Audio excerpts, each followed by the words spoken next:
ప్రపంచంలో ఎక్కడ యుద్ధం జరిగినా దాని ప్రకంపనలు అంతర్జాతీయ ఆర్థిక వ్యవస్థపై ఖచ్చితంగా పడతాయి. ఇప్పుడు పశ్చిమాసియాలో రగులుతున్న యుద్ధ జ్వాలలు భారతీయ మార్కెట్లను ముంచేస్తున్నాయి. ముఖ్యంగా జెమ్ అండ్ జ్యువెలరీ ఇండస్ట్రీ తీవ్ర ఇబ్బందులు ఎదుర్కొంటోంది. అమెరికా, ఇజ్రాయెల్, ఇరాన్ మధ్య నెలకొన్న ఉద్రిక్తతలు గల్ఫ్ కోఆపరేషన్ కౌన్సిల్ దేశాలకు విస్తరిస్తుండటంతో భారత జ్యువెలరీ మార్కెట్లు తీవ్ర ఆందోళనలో కనిపిస్తోంది. ఈ పరిణామాల వల్ల ముడి సరుకు దిగుమతులు, తయారైన ఆభరణాలు ఎగుమతులు రెండూ ప్రమాదంలో పడ్డాయి.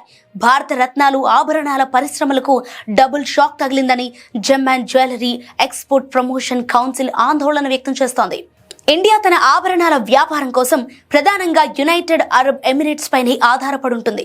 మన దేశం నుంచి కట్ అండ్ పాలిష్డ్ డైమండ్స్, బంగారు ఆభరణాలు భారీగా యుఏఈకి ఎగుమతవుతాయి.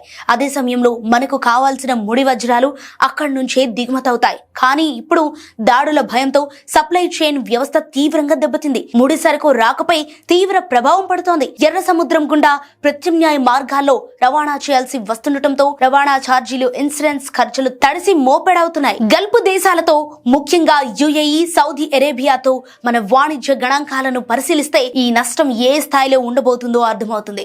గడిచిన కొన్ని సంవత్సరాలుగా గల్ఫ్ కోఆపరేషన్ కౌన్సిల్ దేశాలతో మన వ్యాపారం ఊహించని స్థాయిలో వృద్ధి చెందింది.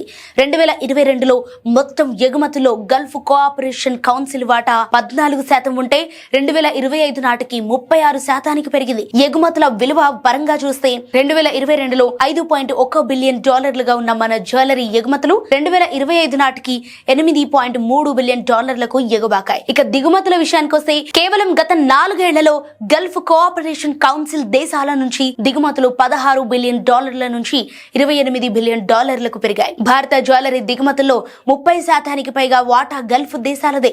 అలాగే మన దేశం ఎగుమతి చేసే మొత్తం బంగారు ఆభరణాలలో 50% పైగా అక్కడికే వెళుతున్నాయి.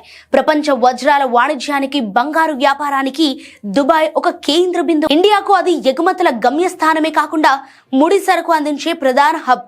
కానీ ఇప్పుడు దుబాయ్పై దాడుల ముప్పు పొంచి ఉండటంతో వ్యాపారాల్లో అనిశ్చితి నెలకొంది. డౌన్ స్ట్రీమ్ మార్కెట్లో అంతరాయాల వల్ల యుఏఈలో ఆభరణాల డిమాండ్ భారీగా పడిపోయింది. అంతర్జాతీయంగా జరుగుతున్న భౌగోళిక రాజకీయ పరిణామాలు, యుద్ధాలు సామాన్యుడి బంగారం కొనుగోళ్ల దగ్గర నుంచి లక్షల కోట్ల రూపాయల అంతర్జాతీయ వజ్రాల వ్యాపారం వరకు తీవ్రంగా ప్రభావితం చేస్తున్నాయి.